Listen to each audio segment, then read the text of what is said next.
Farg'ona davlat universiteti talabalari va magistrantlari diqqatiga. Ilm yo'lini tanlagan aziz yoshlar, endilikda siz yillik o'quv rejasida belgilangan dars mashg'ulotlari va mavzularni nafaqat oliy ta'lim muassasasiga kelgan holda, balki maxsus platformaga joylanuvchi video darslar orqali ham o'zlashtirishingiz, bilimlaringizni mustahkamlashingiz mumkin. Bu borada biz sizga yaqindan ko'mak beramiz. Ya'ni oliygoh professor o'qituvchilar tomonidan olib borilgan dars jarayonlari tasvirga olingan holda taqdim etiladi.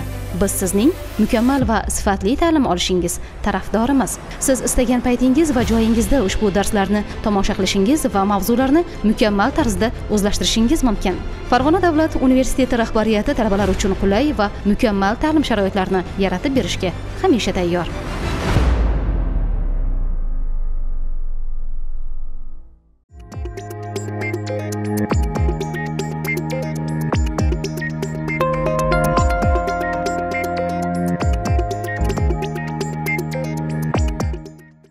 Bonjour les étudiants, je suis Islam Dirkano, professeur du français de la chaire des langues allemandes et français de la faculté des langues étrangères de l'université de Fergana. Aujourd'hui, nous allons parler du thème théorique, équivalence et correspondance en théorique. Nous allons aborder ce thème d'après ce plan: une équivalence, une correspondance, la traduction par équivalence et une équivalence effective. Tout d'abord, voilà, nous devons répondre à la question: qu'est-ce qu'une correspondance? Une méthode qui consiste à traduire une expression fixe de la langue de départ par une expression fixe dans la langue d'arrivée. Il peut s'agir de sigles ou d'abréviations, de proverbes ou d'autres expressions. De façon générale, il existe une seule correspondance ou un nombre très limité de correspondances entre deux langues. Le contexte est généralement pas important. Par exemple, voilà, si au début nous avons dit c'est l'abréviation, l'ONU, en ouzbek c'est BMT, ou bien voilà, c'est bonnet blanc, ou bien blanc bonnet, en ouzbek c'est Orshapka. Comme ça, c'est-à-dire voilà, on cherche toujours voilà, les correspondances dans la langue à la traduction. Maintenant, voilà, nous allons répondre à la question donnant la définition, l'équivalence. Qu'est-ce que c'est l'équivalence? Une méthode qui consiste à trouver une expression similaire dans la langue d'arrivée.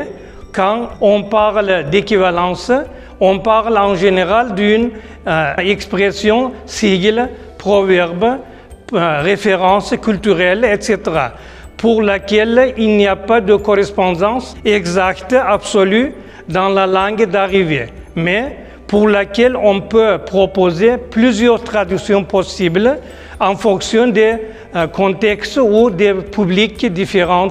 Important, c'est de déterminer le sens principal souhaité dans le texte original et rendre le sens de mieux possible. C'est-à-dire la différence entre correspondance et équivalence, c'est-à-dire dans la correspondance, on trouve le similaire du texte, et dans l'équivalence, il n'y a pas voilà, le sens similaire, c'est-à-dire on cherche les autres références culturelles. Par exemple, voilà, en banlieue. Voilà, en banlieue de Paris, par exemple, c'est autour de Paris. C'est-à-dire, si on traduit en ouzbek ça, Paris atrof. Quelle est la différence entre les correspondances et les équivalences? De façon générale, il existe une seule correspondance avec un nombre très limité de correspondances. C'est-à-dire, voilà, c'est la définition de correspondance pour traduire dans une langue à une autre langue. Et entre deux langues, voilà, le contexte n'est généralement pas important. C'est-à-dire là, le contexte n'est pas généralement important pour traduire en correspondance.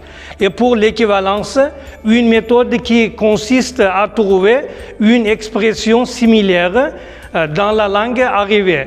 Là, c'est-à-dire, voilà, on trouve, voilà, pour traduire par équivalence, on trouve, c'est-à-dire une expression similaire dans la langue pour traduire.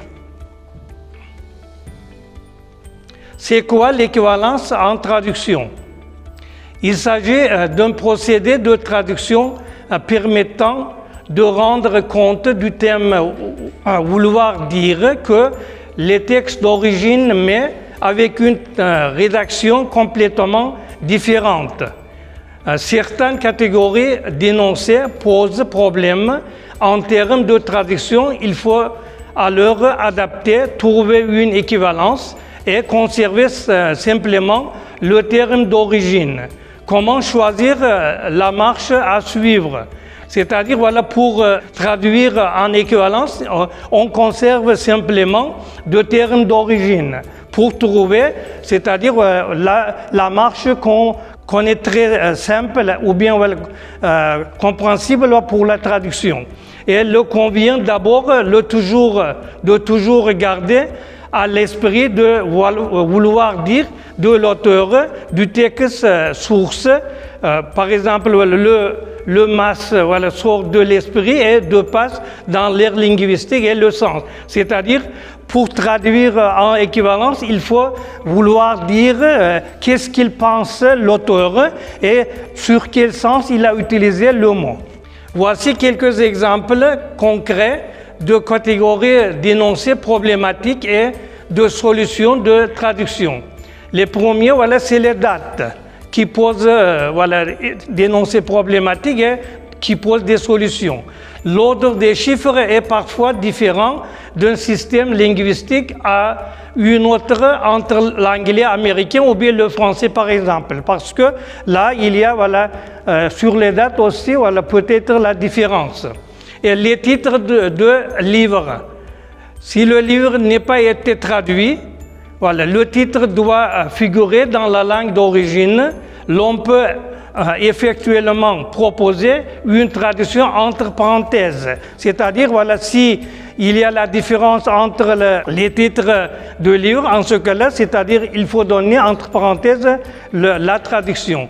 S'il a été traduit, il faut rechercher la traduction officielle du titre, toute référence bibliographique et qui peut donner suite à une recherche doit être laissée telle qu'elle. Et les noms de lieux, ils sont traditionnellement francisés. En anglais, on garde souvent le nom d'origine pour les pays plus récents. C'est-à-dire, le lieu dans la langue origine que vous traduisez, c'est-à-dire, on garde ça, mais on va franciser. C'est-à-dire, ça, on prononce d'après la langue traduisée. Et les noms de personnes, ils ne se traduisent pas. Ça aussi, on se prononce à la langue de traduction. Et les citations, elles sont figées. Il est préférable de les traduire en style indirect. C'est-à-dire la citation, c'est-à-dire ce sont les citations des savants ou bien des hommes connus. Ils sont figés. C'est pourquoi là aussi, il faut trouver toujours l'équivalence de la traduction. Maintenant, nous allons voir complètement une équivalence. La traduction interprétative est une traduction par équivalence. La traduction linguistique est une traduction par correspondance. C'est-à-dire, quand on dit interprétatif, c'est-à-dire vous devez chercher les mots qui peuvent donner le sens de la langue traduite à la langue traduire. Et c'est pourquoi c'est la traduction, on dit c'est linguistique, et une langue traduction par correspondance, c'est-à-dire ici on utilise ces différences sont tirées du chapitre 14e siècle Canary Row de John Sandbeck et de sa traduction française par Madeleine Paz. Cependant, afin de réaliser un certain équilibre entre types de textes et des langues, un texte technique allemand et sa traduction serviront également à cette illustration. Voyons comment a été traduit le début, voilà, deux chapitres, 14e siècle de Kani Roy. Là, c'est-à-dire, c'est le texte en anglais et on a traduit, voilà, c'est en français. Le lever de jour est un moment magique dans la rue de la Sardine, quand le soleil n'est pas encore presque l'horizon gris. La rue paraît suspendue hors du temps et développée d'une lueur d'argent. Le sens du français est le même que celui de l'anglais, mais on remarquait que les mots anglais et français ne se correspondent pas rarement. Les significations anglaises ont contribué à faire paraître le sens du texte, mais toutes n'ont pas traduit en tant que telles. Le sens a été exprimé en fonction des contraintes du français et des préférences stylistiques du traducteur. On dirait que le texte et sa traduction en français sont équivalents. Parce que voilà, dans le texte anglais, voilà, on a donné, c'est-à-dire on n'a pas trouvé, c'est-à-dire la correspondance en français. C'est pourquoi, c'est-à-dire ces traductions s'appellent traduction par équivalence. Maintenant, voilà, nous allons voir une correspondance. La traduction par équivalence ou bien une équivalence, une correspondance est équivalence affective, équivalence cognitive et dans le même passage, on détectera les mots et les formes syntaxiques qui correspondent d'une langue à l'autre. On les fait ressortir en gras. C'est-à-dire, voilà, c'est le texte anglais et là, c'est-à-dire, c'est la traduction.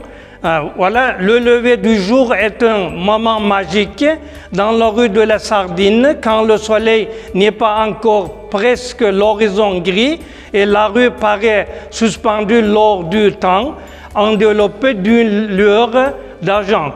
Là, c'est-à-dire, on a donné, voilà, en gras, voilà, les mots, voilà, qui peuvent, voilà, traduire en équivalence, c'est-à-dire en anglais, en français, on a donné en gras.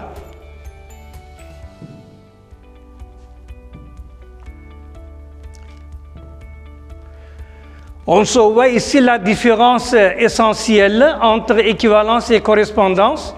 Les premières s'établissent entre textes, les secondes entre des éléments linguistiques, mots, syntagmes, fragments ou formes syntaxiques. L'équivalence est une correspondance inédite. Elle est le mode de traduction générale, n'excluant pas pour autant les correspondances que justifie l'existence d'éléments qui correspondent en toutes circonstances, évoquant hors contexte ou l'emploi dans un texte. C'est-à-dire, voilà, ici, voilà, on explique encore, voilà, comment se passe la traduction équivalence pour traduire le texte. La traduction par équivalence. Toutes les recherches effectuées à l'IACIT tendent à prouver que la traduction par équivalence a une validité générale, quelles que soient les langues ou les types de textes, littéraires ou techniques, textes de fiction ou de réalité. Pour illustrer ce principe fondamental de la théorie interprétative, on examinera d'une part un passage d'un rapport allemand traduit en français qui renvoie à des faits réels et de l'autre un exemple de fiction traduit de l'anglais extrait lui aussi de Kani Roy.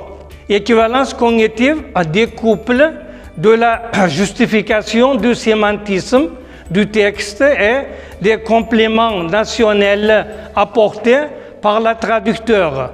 On va la voir à l'œuvre dans un extrait déjà cité du rapport général de l'Union internationale des protecteurs de distributeurs l'énergie électronique à son congrès de Bruxelles.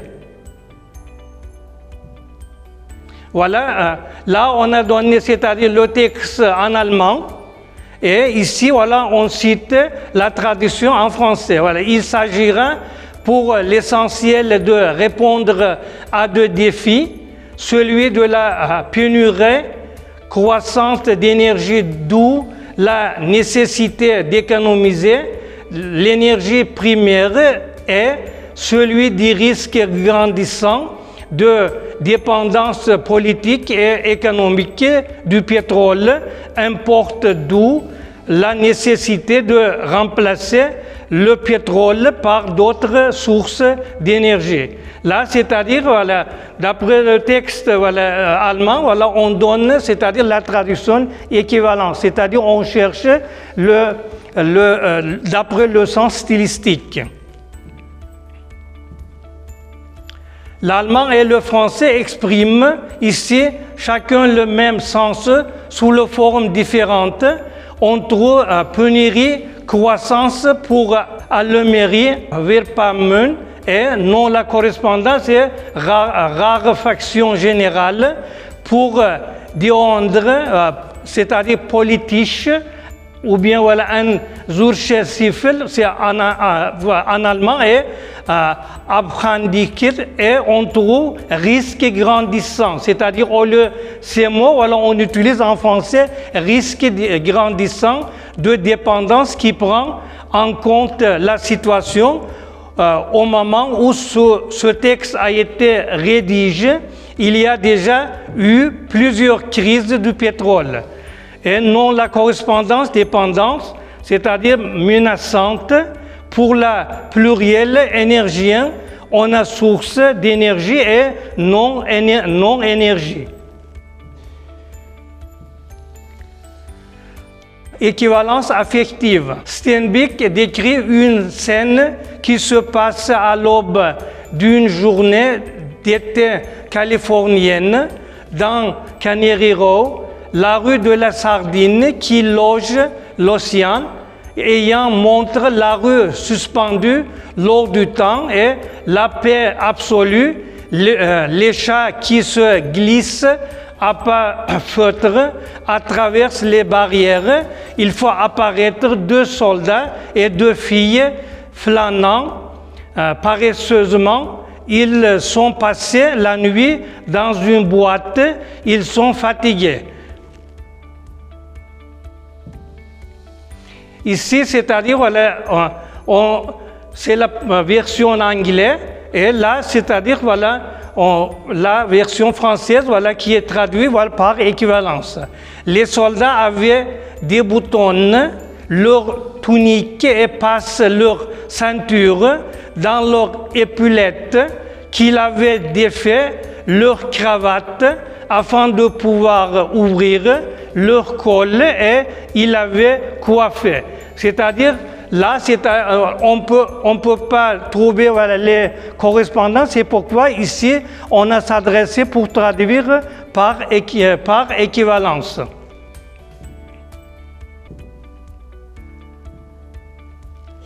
Le lecteur pensera peut-être, en analysant cette traduction, qu'on pourrait pu les choses autrement. Il lui reproche, par exemple, une omission. Le traducteur n'a pas dit que la barrière était froide. La traduction nous fournit néanmoins une remarquable illustration de la notion d'équivalence. Comment le traducteur réalise-t-il cette équivalence? On a vu que tout texte appelle une interprétation chez les lecteurs intéressés.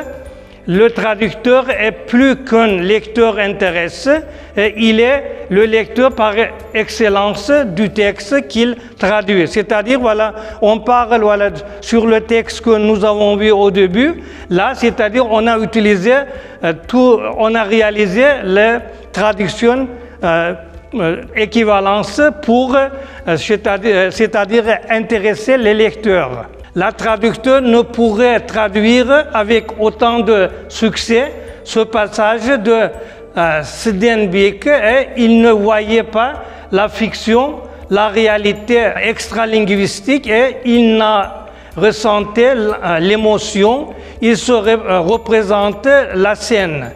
Il sert à longueur des amants d'une nuit. Il transcende la langue pour percevoir à travers elle le vouloir dire de l'auteur.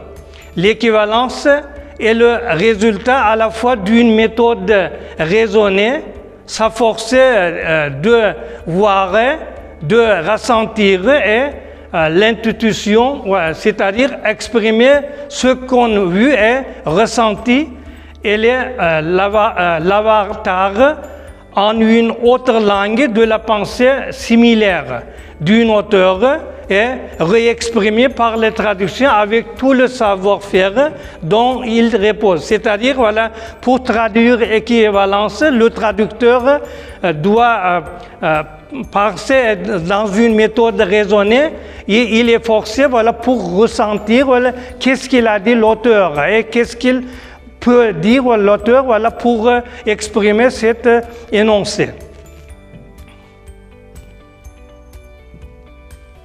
Toute traduction comporte certes des correspondances entre des termes et des vocables, mais elle ne devient texte que grâce à la création d'équivalence, ces éléments centraux de notre théorie. Cette analyse esquisse de façon impressionniste la réaction du traducteur devant son texte. Pour aller plus loin, il faut répondre à une autre question: quelle est l'unité d'équivalence? S'agissant de correspondance, l'unité est un effet facile à trouver. Mots, syntagmes, l'expression figée et termes peuvent être mis en correspondance. Et s'agissant d'équivalence de texte, il faut voir quelles sont les plus petites unités à partir de quelles la traduction procède par équivalence.